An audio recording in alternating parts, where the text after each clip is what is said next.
Good morning. This is Pushing Boundaries, a podcast about pioneering research, breakthrough discoveries, and unconventional ideas. I'm your host, Dr. Thomas R. Verney, and my guest today is Susan Highsmith, PhD, counselor, author of The First Fairy Tales, a series of fairy tales for unborn, newborn, and very young children designed to help parents bond with their children and for the children to attach to their parents. Welcome, Susan. Thank you, Dr. Verney.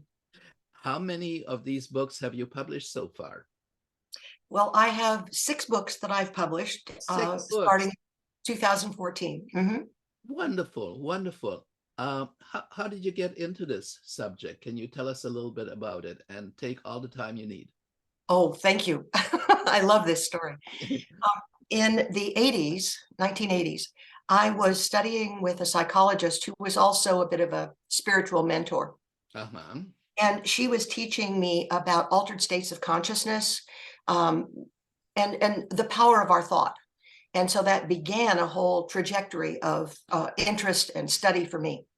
In the 1990s, she was at a seminar here in Tucson, actually, and she said a new thing that I hadn't heard before. Most of you are having difficulties because you were born in hospitals. And I thought, I was born in a hospital. I will tell you now that my mother had twilight sleep and I was pulled out with forceps, but I thought, oh, there's nothing wrong with me, no big problem. Right. But I was very curious. She did not explain what she meant, although she was a bit of probably a pioneer in pre and perinatal psychology, although she didn't use those terms. And in 1999, she passed. In 2001, I was transitioning from a counseling career where I had been working for the Veterans Administration, and I let go of that contract after about 8 years. But I'd made lots of observations about people and the choices that they made and what they were going to be doing in the future and so on. Well, during that year, I was looking for what I was to do next. And I discovered Santa Barbara Graduate Institute. And in October 1st of that year, I began my studies, a 5-year study program to earn a PhD in pre and perinatal psychology that I was intending to help answer the question, why would anybody be having difficulties because they were born in hospitals? So that's kind of how I got started. And then how did you get into writing these fairy tales? Well, I had a friend who was teaching Psych 101 at a community college. And she asked me if I would come in and do a module, like a 3-hour module on pre and perinatal. And I was talking to kids, we'll say from the age of 18 to 58. These are people who had relationships. They were sexually active. Many of them had children, and they knew zip about pre and perinatal psychology. They'd never heard the term. They had no clue, right, or any of the things that what I was holding dear from what I learned. And then I thought, well, it might be a good idea if I began to teach kids who are younger.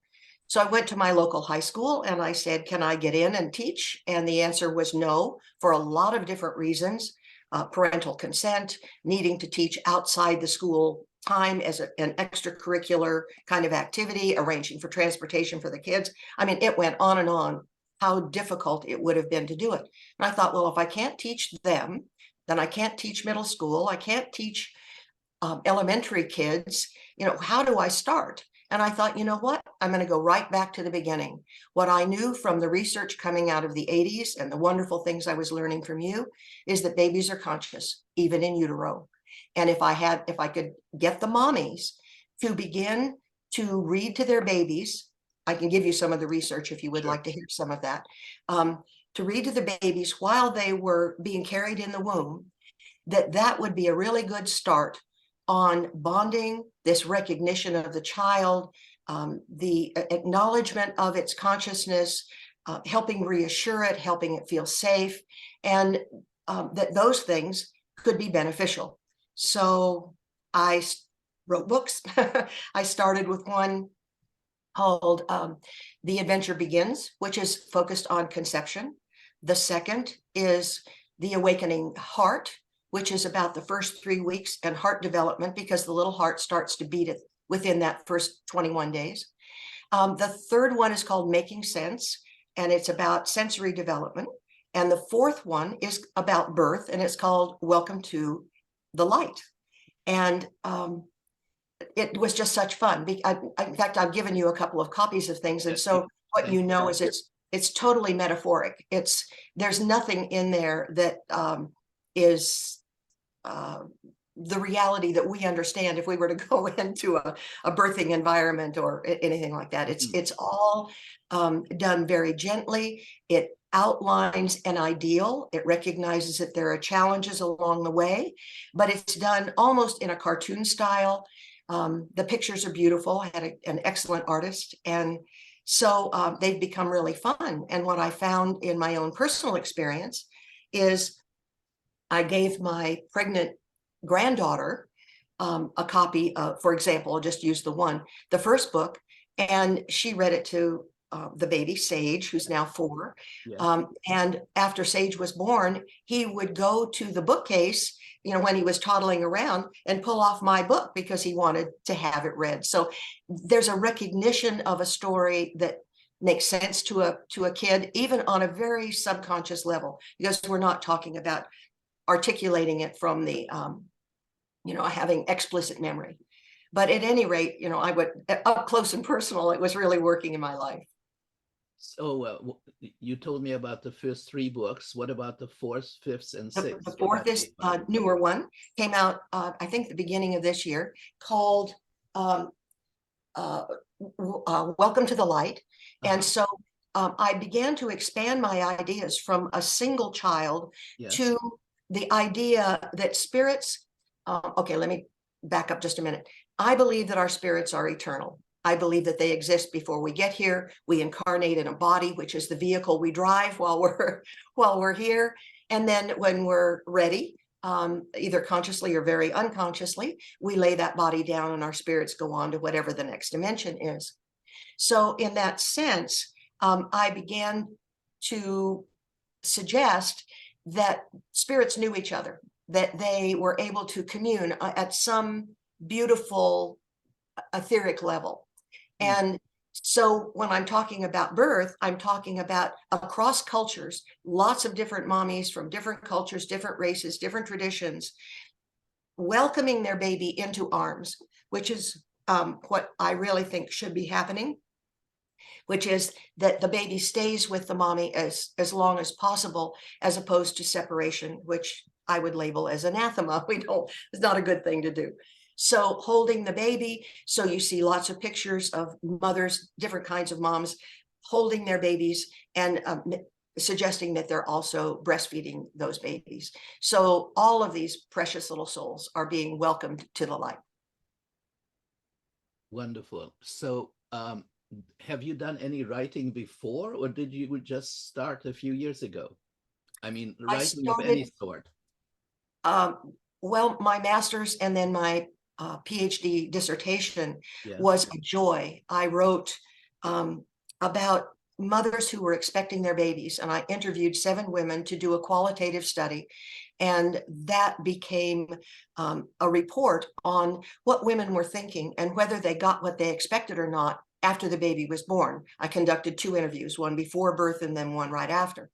And what I found was that the literature was quite contradictory. Most of the time, women up close and personal were saying, no, I didn't get what I expected. It was a lot worse, or maybe even better. When you amalgamated a lot of the research and you looked at quantitative studies, you could begin to see, yeah, they did get what they wanted. That it was quite extraordinary. So what I was doing was looking at my case studies and what the results were. And I wrote that up. And then that was included in my first book, which is called The Renaissance of Birth, Changing the Language of Childbirth. And those are my unconventional and ideas that are kind of out of the box.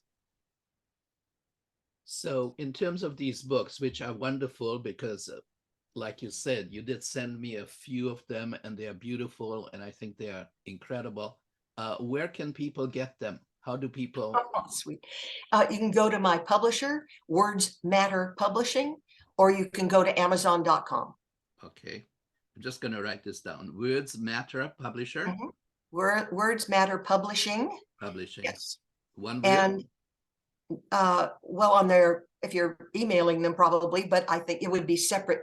When you Google it, you could do separate words. Okay. And then Amazon.com. I have found when I search for my books, don't go by title, go by my name, Susan Highsmith. It'll bring up everything. Okay.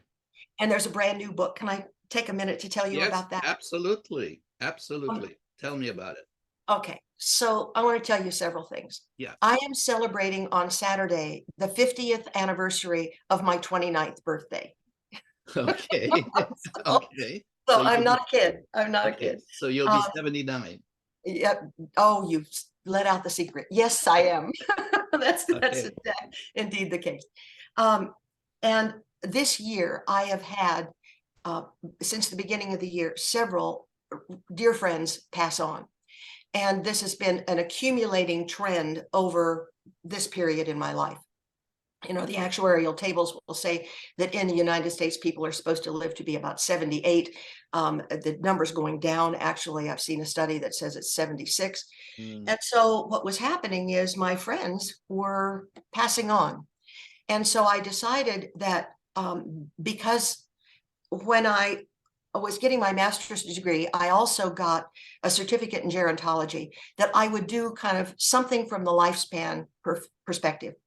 And I thought, I was with Barbara Finn Dyson, whom you know, yes, the originator of the STAR program, and yes, a dear, dear friend who lived an hour and a half from me. So I worked with her for 15 years. I was with her the afternoon before she died, within 24 hours of her death. Oh. And I told her a story.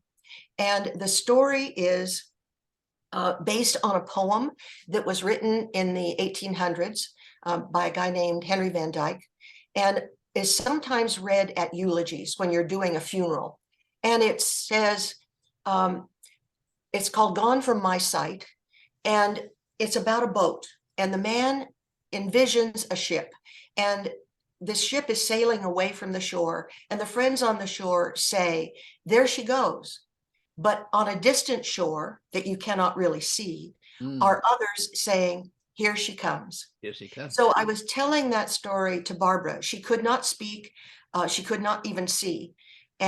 But she could reach out her hands to hold my hands. It was an amazing moment for me to be with her. And it was very similar to my own mother's passing, which occurred in 2010. So I thought, if I had had a little book to read to her, I would have done it. So I'm going to show you, because you and I are on a Zoom call right now. This won't be seen on the podcast. This is my. Oh, it will be. We also do a video. We also do YouTube. Oh, you do? Yeah. Oh, okay. So well, this is called Sailing into the Light.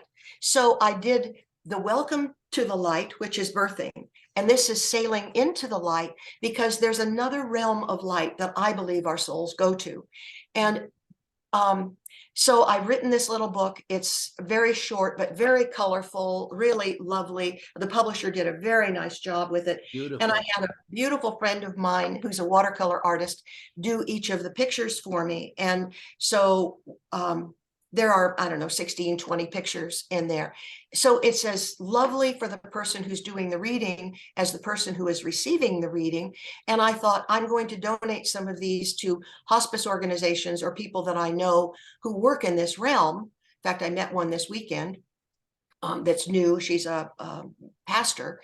And I said, give me your address and I'll send you a copy. So that's the intention with this. So ultimately, I'm going to fill in the blanks from the very first books of reading to babies in utero to moving on to the next life, whatever that is.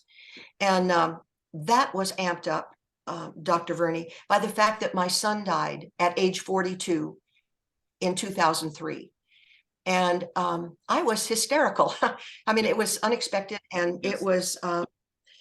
It was quite a loss. Yes, and so I did one of my relaxations, which is the stuff that I learned about, that I told you about in the very beginning, how I got involved in this and reaching altered states of consciousness. So I did one of those. I was just exhausted. And anyway, I just reclined, went into an altered state, which I can do fairly quickly. And I had the only out-of-body experience I've ever had. And I was in the clouds. I was on a set of bleachers, and my son came to me. He was about 3 days after he had died. My son came to me and he said, "Mom, everybody loves me here." And I thought, oh, Tommy, that's so like you. He was a brilliant chemist, worldwide known, and a wonderful kid. And I thought, oh, that's wonderful. And he said, "There is only unconditional love here. So nobody can convince me that anything after this life is bad, that anything that we create that we might consider hellish, we do right here." And all my pre and perinatal studies have led me to that conclusion, that what we are doing is creating either a heaven or a hell for ourselves right here. And so I'm very happy to have books that are sort of like bookends on the entire lifespan. Well, that's I find that very moving. Brings almost tears to my eyes. I mean, the idea, of saying goodbye here, and on the other shore, someone welcoming the boat. I think that's very moving. Isn't that lovely? And you can Google that, Henry Van Dyke, Gone From My Sight. And then my book also repeats, has that in it as an acknowledgement, and then this little story. But as you know, I'll verify your address in a little while. Yes. Because I've sent you things before, and I love doing this. This is just such a thrill for me to be even on this call with you. So thank you. Thank you.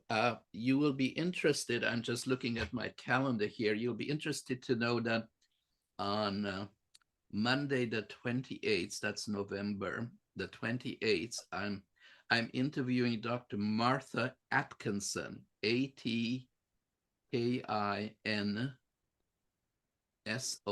Atkinson.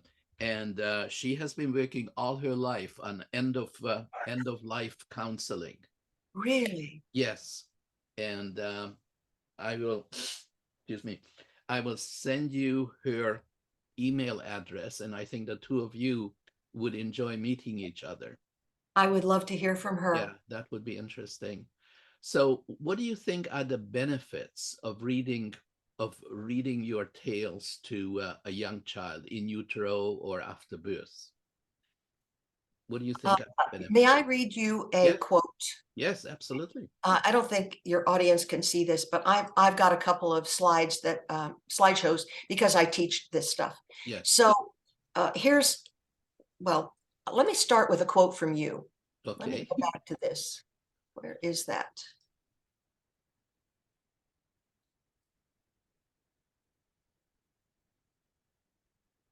I was looking for the one that I have from you.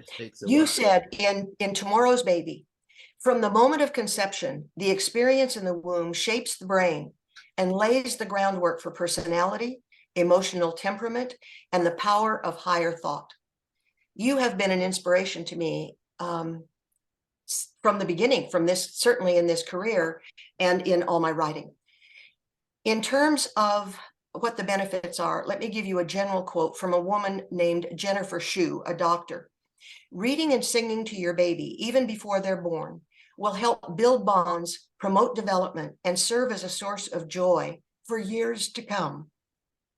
Reading to your baby has benefits that will carry over into the rest of their life. The earlier you begin, the more you can help boost their language skills." So as I began teaching more of this, I went to the research. And of course, what you know is the research that came from DeCasper and Pfeiffer way back in the 80s.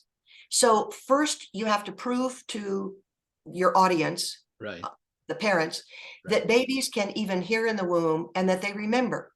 Right. So that early research, and I just love some of the ideas that they were using a non-nutritive pacifier that was hooked to electrodes, and the baby would begin to suck when they heard the mother's voice. And because they were newborns, the researchers concluded that they must have heard something while they were in utero to be able to recognize this voice.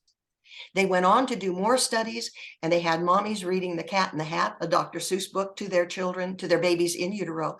The babies recognized that story, and when the non-nutritive pacifier was used again, what the babies were doing, which I thought was astonishing, is they were teaching the researchers what they wanted to hear. So a mommy's voice could be reading The Cat in the Hat or an unfamiliar story, but a kind of poetic, same rhythm kind of book. And they didn't want to hear that. They would tell the researchers through the only way that they could communicate, which is orally, in this case by sucking, what they wanted to hear. Now, what the research has done, Dr. Verney, is it has expanded. They're now studying babies in the NICU. And you may already know this, you're such a fantastic researcher yourself. But they're using these babies that are a couple of months equivalent to gestational age, but they're out of the womb now.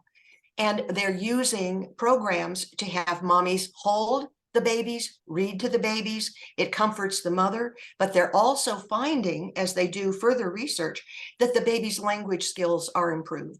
So we are finding all kinds of benefits. And I think that there are some that are, at this point in development, we're really addressing the baby's reptilian brain, if we think about McLean's triune model. But essentially, the vagus nerve is coming online. What we want to do is comfort that baby. We want to help it feel safe, because what we could do, since this 10th cranial nerve goes out into the body and touches all the other organs and provides all this sensory input later on,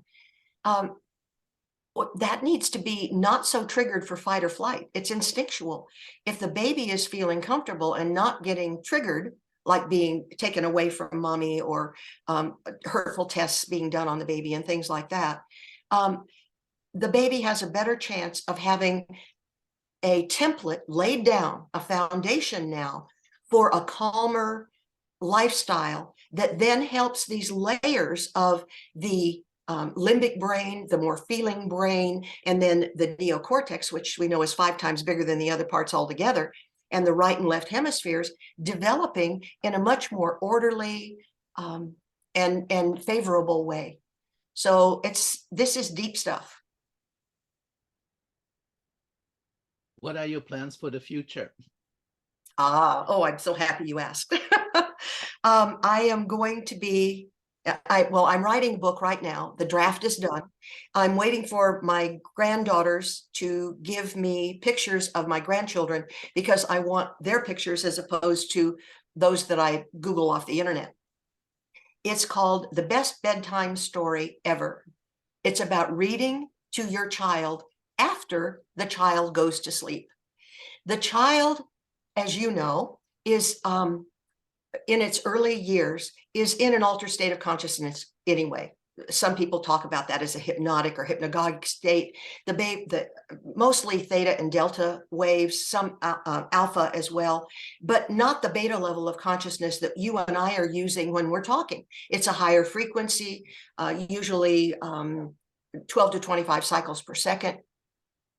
And what happens as the child is growing is they begin to assimilate everything. They're taking in all kinds of ideas, and they begin to draw conclusions, and they develop some thoughts of their own, sometimes based on very erroneous information, but yes, nonetheless, they have these ideas. Absolutely. But after they go to sleep at night, that beta level is shut off. So they're not going to argue with you. So a parent can walk into the child's room, and I would suggest, particularly depending upon how old the child is, and in fact, even nonverbal children, I would say to them, I'm going to be coming into your bedroom to tuck you in and to tell you I love you and talk to you after you go to sleep. Because the older they are, the less receptive they are to your messing with them. And right. This is such a golden opportunity to be able to give your children, and it's a sacred responsibility, the ideas that you feel are good. So let me give you an example. This, as I told you, I'm writing a book. There's a whole bunch of ABCs with ideas for parents about your child is amazing or adorable, your child is a friendly, whatever the letter is. Yeah. I'm giving them a whole laundry list of things they Right. can draw upon, because many people don't have a clue what an affirmation is. Right. At any rate, you can go in and say to the child something like, let's say that the 6-year-old is going to school and they're being a little bullied and they're not having happy experiences. You could say things like, you never say anything negative. You never refer to any difficulty ever. No negative words. You would say, you make friends easily. You have lots of friends. Kids like you. And those ideas go directly into their subconscious minds and help create that foundation of loving thoughts. And you can do, I know people who have literally straightened their children's teeth by going in and saying, your teeth are growing in straight and strong. Probably save thousands of dollars in orthodontia bills, but because you're talking to the whole body complex, Right. not mind connects to everything, as your latest book would tell us. Yes. So this is an extraordinary opportunity for parents. And this is one of the things that I learned from the lady I started with back in the 1980s. And she is gone, and she authorized me as one of her teachers, and I'm teaching in the realm where I can. And so that's the next book. You want to hear about the next one? Sure. Okay. The next one is called Girls, Goddesses, and Growing Up. And it's to address that time in the middle of a woman's life. Now, as you know, I want to change the language of childbirth. So I say things like, babies are not delivered. We deliver pizza, we deliver the mail. And that idea, by the way, has gone viral.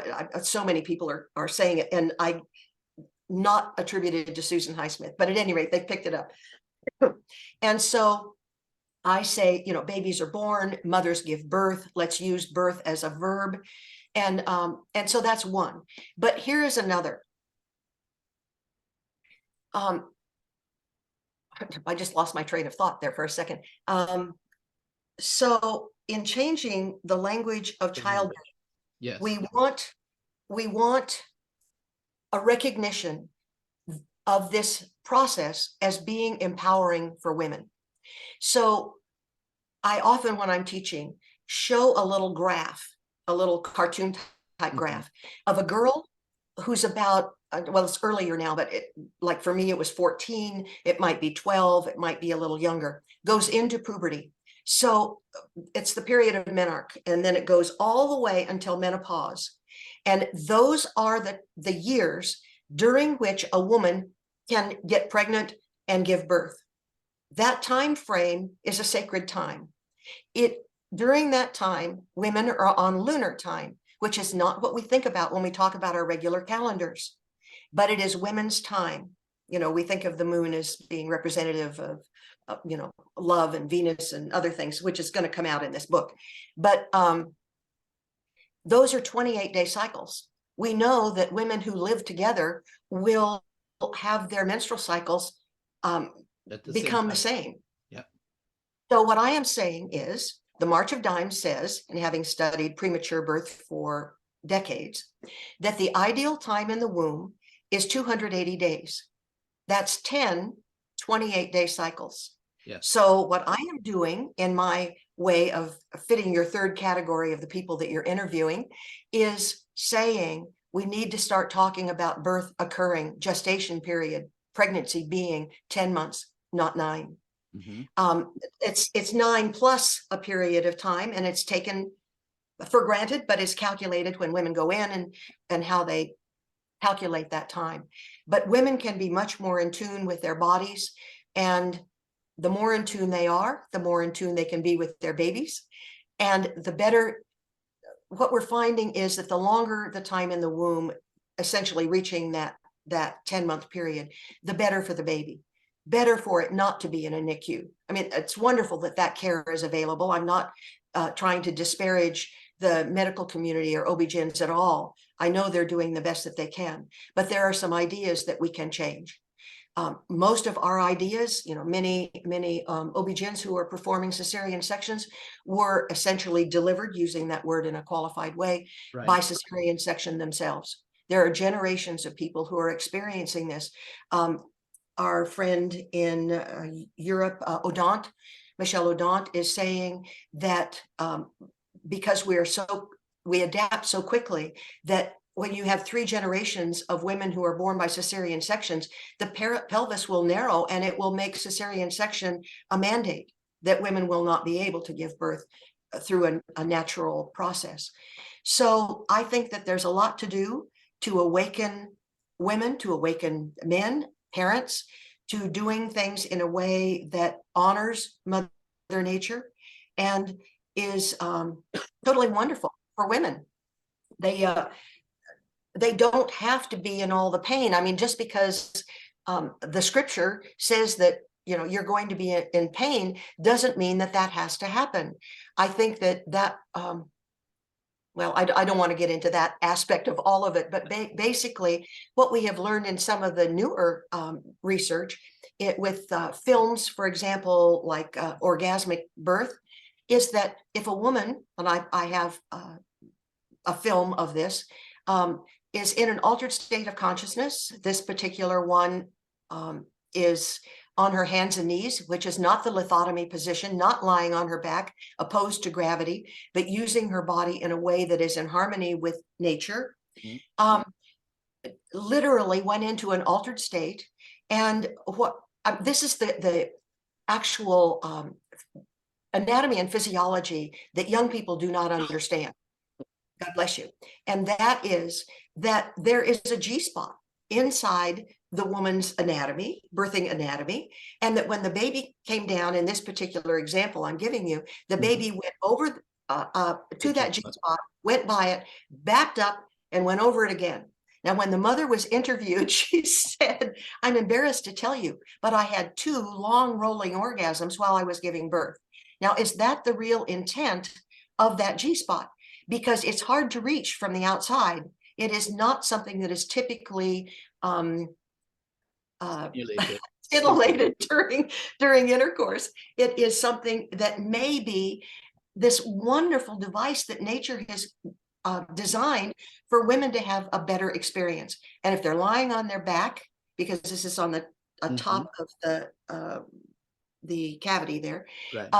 Or they're drugged, or they are receiving different things like Pitocin and epidurals, it's not going to happen. And the baby is going to feel the effects of those drugs as well, which means that it's going to have a slower response, which means you need more resuscitation.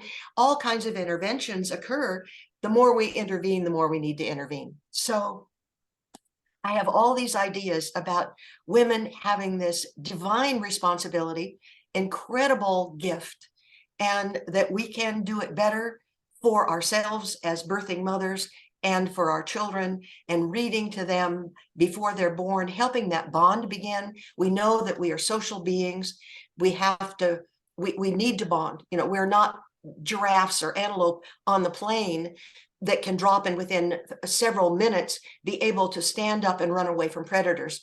We are not like that. We are much more advanced in our mammalian species than that. But it requires, for the fostering of this beautiful brain that we have, a lot of care.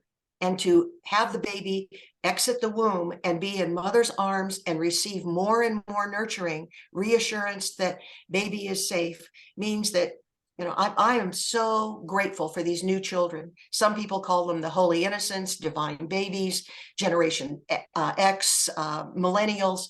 These kids are powerful. They're wonderful. And the less they have to overcome from their birthing experience or their gestational experience, the more they can move on with whatever the plan is for their lives. And I believe it's special. So I want to give them the best chance possible.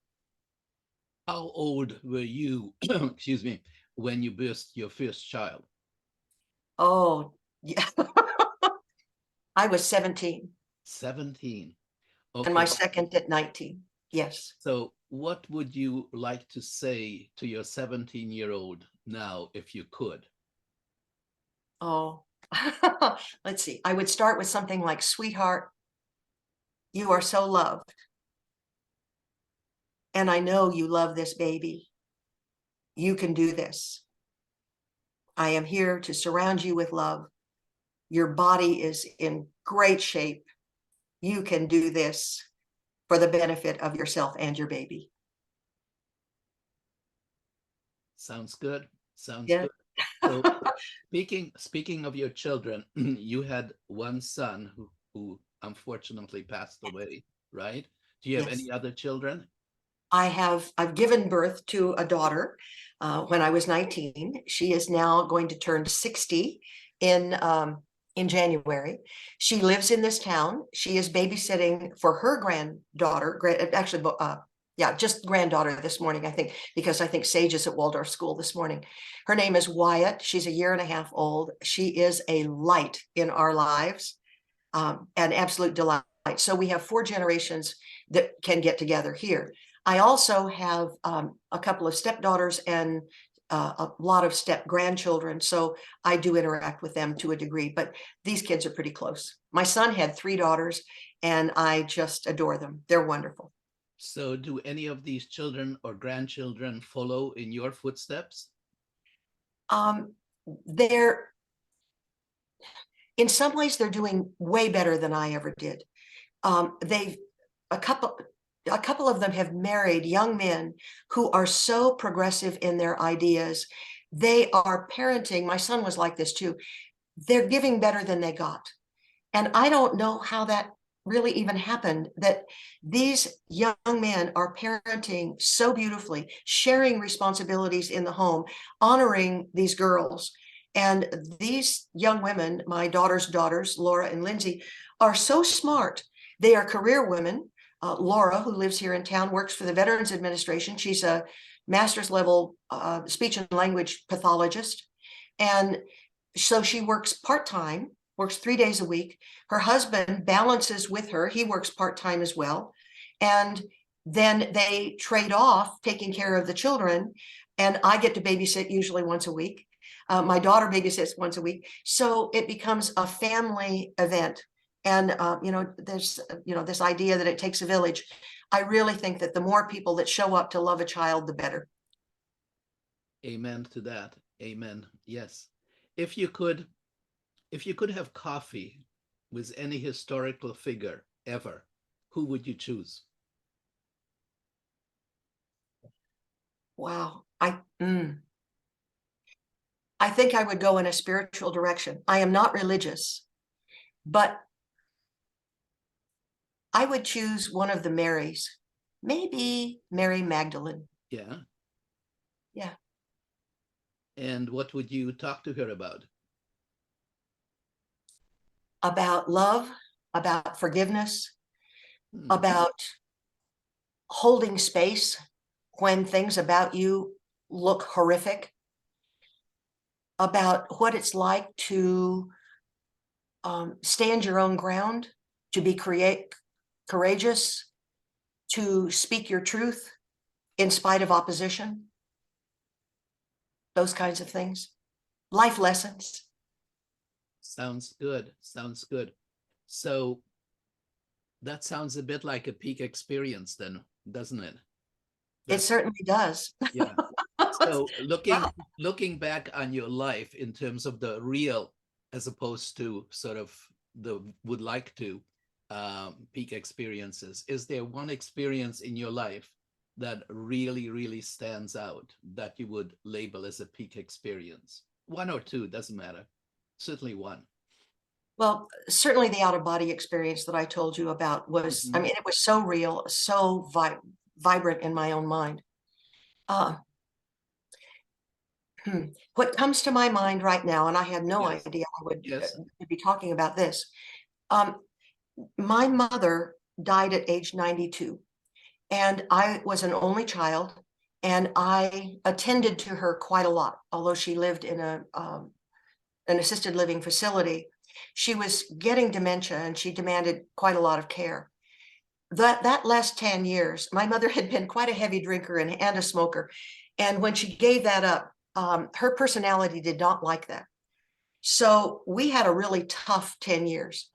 But the last 6 weeks of her life were transformational. She fell, she had surgery, but she could not remember that she had fallen. So she could not, according to Medicare, learn a skill meaning she would try to get out of bed and stand on the leg that had the surgery, and it was very painful for her, and she would fall. So 3 weeks before she died, and I was going back and forth to the nursing home where she was 2 and 3 times a day. And in this 3-week period, so we're looking at a 40-day period overall. In that, would have been the 4th week that she was there, she was still able to get around. She was in a wheelchair, and there was staff all around her, and I was there, and I had tears streaming. I was just really concerned about her. And she looked up, and with great innocence, as though her higher self, her best self, was coming forward, she said, "Why is everyone so sad?" And I just thought about that. And of course, I came in and out. Next week, another event. So this is a 3-part peak experience. She said she was now on an alarm system. Blessedly, they could not restrain her. That's another thing we have to look out for with our elderly. But in any case, the bed was lowered to about 18 inches off the floor. So I knelt beside her, and she could barely speak. She'd been chipmunking food, and I was cleaning her up, and she kind of leaned forward to speak to me. And in a whisper, she said, "Don't worry about what's happening here." She was so content with being able to leave. She had no spiritual faith at all. She thought this life was all there was. But nonetheless, she was okay with what was happening. So I left. The administration called me, said, "Don't worry about anything. Medicare is going to take care of her for another 6 weeks." The next day, I got a call saying, "Bring in a check for $4,000 for the pro rata share. Your mother can't learn a skill, and I have to give you this information. So in 3 days, you start paying." So on that Monday, I went in to pay this bill, and I checked on Mom, and she was sleeping.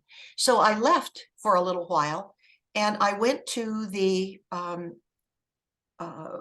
the home, what do you call that? Where they make funeral arrangements. And I had talked with a woman there years before, because if anything happened to Mother when I was out of town at a conference or something, I wanted them to be able to accommodate that before she was cremated. And the woman's name was Fern, a little grandmotherly woman who was so lovely and so reassuring. Now, my dad's mother had died when he was a year old. Her name was Fern. I never met a Fern in my life except for this little lady. She was wonderful. She said, "Everything's in order, Susan. Would you like to pick out your mother's container?" And I said, "Yes." So we go back to look at urns. I find one. When I left home at 16, because I was pregnant and got married in that order, my mother took up golf. So golf had been her life. I got replaced with golf. And there was a beautiful polished oak wooden box with a laser etching of a golfer on it. I said, "Fern, if you had that with a woman golfer on it, I'd take it in a heartbeat," even though it was like the most expensive thing on the shelf. She said, went to the catalog, said, "Yes, I have it." I said, "Good." She said, "Do you want me to order it?" I said, "Yes. They're telling me my mother is going to live, but I can see it's not happening." "Yes, please do." I went back to the nursing home. I knelt down beside my mother, who could now not talk. This is very similar to the Barbara Finn Dyson story. And I said to her, "Mom, you know what I did today?" She just kind of, no, she actually wasn't even looking at me. And I said, "I picked out your urn, and it has a woman golfer on it." And she smiled, and she took her hand, pressed it to her lips to make a kiss, and put it on my hand. That was a peak experience. That experience healed years and years of bad treatment that was just really hard to handle. And it was just so loving and so beautiful. And it was like she was waiting for me to get it. When I got okay with her passing, she could leave. And in 36 hours, she was gone. Hmm. When when my mother was dying, she looked at the ceiling and she said, "The doors are opening." Yes. Oh, how lovely. How lovely you have that memory. Yeah. What a gift. Okay. Now, if you if you won 10 million, no, let's make it 100 million. If you won $100 million, what would you do with it? Mm. I would probably do some more publishing. I would arrange to be able to do some speaking. My whole focus is about education. We really, in changing any of the language that we have around childbirth, the 10 months or moving away from delivery kinds of language, that information needs to be out there. If we had a lot of money like that, it might be that I could start a birth center that has these kinds of ideas implemented. I just attended the 102nd birthday party for Dr. Gladys McGarry, whom we at APA honored a few years ago.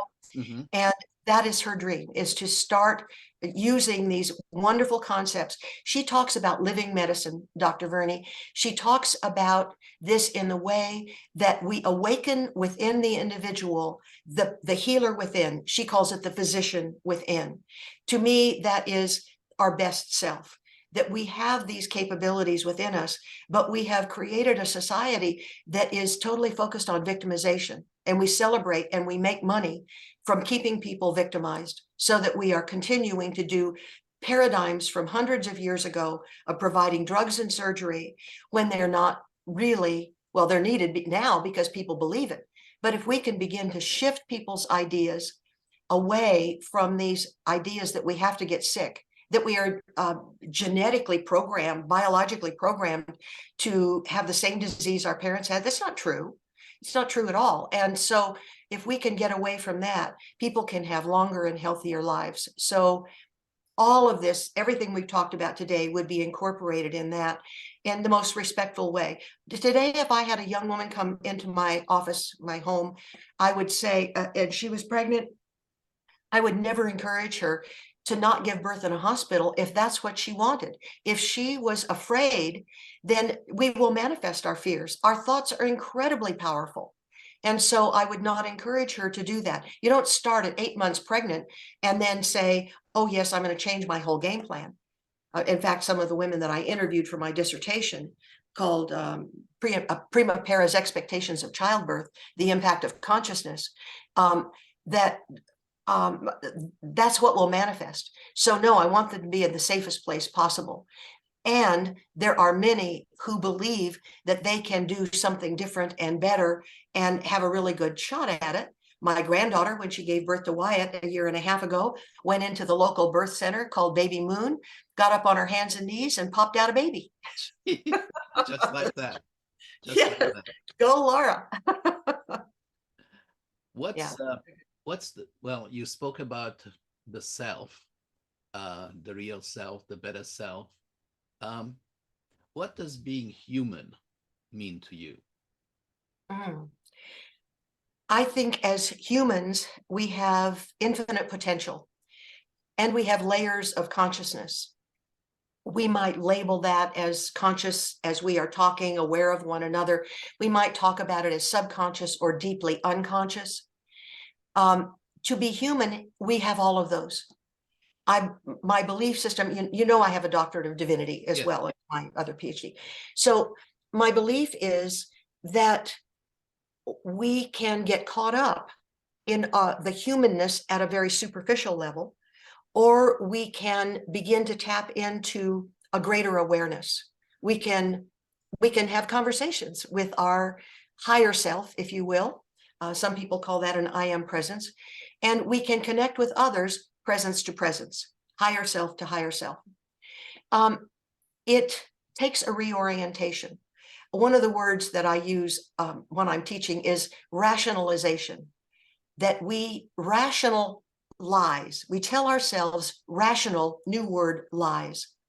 Because whatever our earliest experiences are, Dr. Verney, and I know you know this, I'm just putting it in my own language, we take those earliest experiences and they make them our truth. So if we learn at our, could I do a screen share? Sure. And okay, Sure. hang on just Sure. a second. I'm going to give you, I'm going to do a slide here. Yeah. Just a second. Let's see. I've got 2 slideshows up. Let me give you this one. Okay, and I'm going to do, where's this? On this, I need to do a share screen. Okay, now let's see. Do you have it? No, not yet. Okay, let me. I will have to allow you to share this. screen. Okay.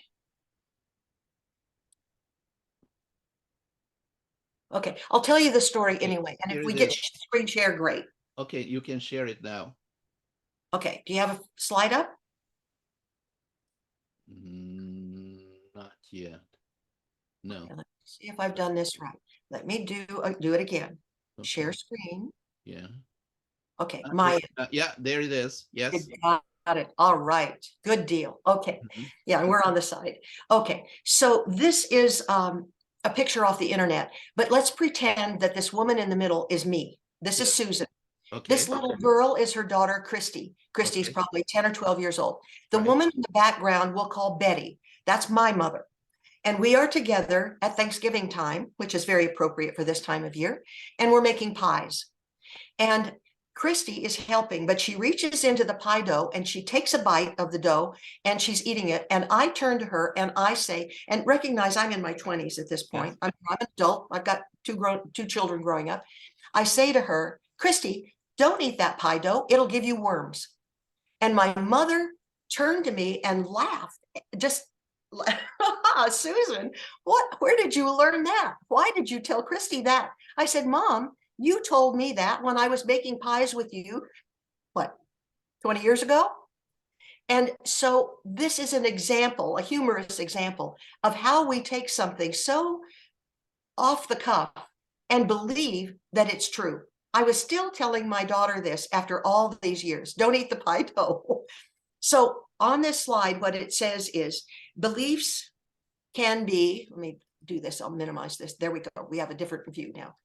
Okay. Beliefs can be old wives' tales, biases, prejudices, or simply explanations. They may or may not be true.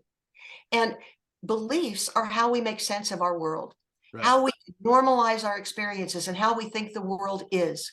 And our beliefs, our thoughts, and then our words become our reality. I'm going to do a stop share now. Okay.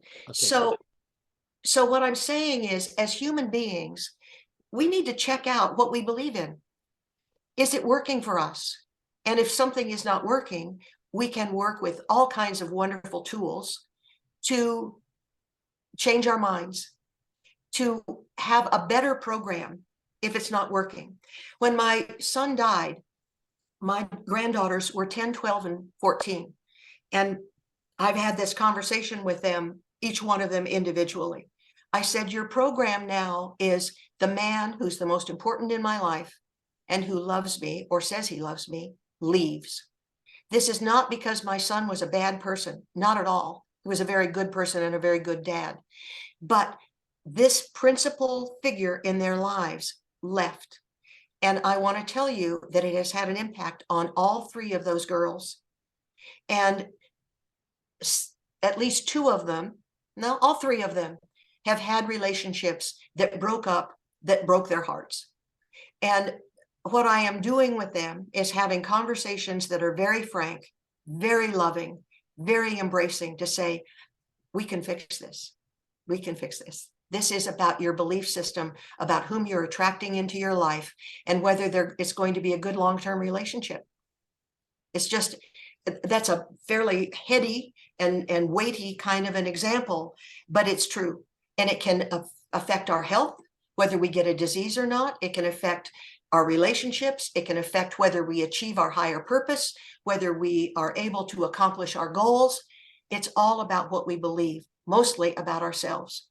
The more we can love ourselves well, you know, as you did a beautiful little piece of therapy with me, the more we can envision something better, the better off we are. I totally 100% agree. Yes. Thank you, Susan. We have to come to end this wonderful conversation. Much obliged. It was really great. Let me say thank you. Let me say the next week, my guest will be Dr. Jeffrey Mishlove. a scientist known worldwide. Do you know him? I know the name. Oh, okay. A scientist known worldwide for his serious research on unexplained phenomena. Dr. Mishlove was recently awarded the Bigelow Institute Competition Grand Prize for his paper, Beyond the Brain, the Survival of Human Consciousness After Permanent Bodily Death. So I think, Susan, you'll be very interested in that, as well as my interview with Dr. Martha Atkinson that's coming up later on in November. I have both of those names down. And what day and time is your interview with Jeffrey? Well, with Jeffrey, it will be on next Monday. Monday? What time?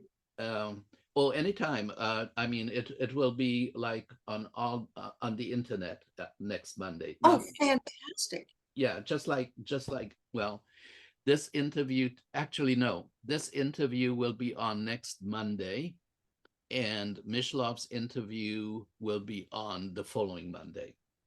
Okay, and what website do I go to get this? Oh, I will send you all the details. You'll send me a link?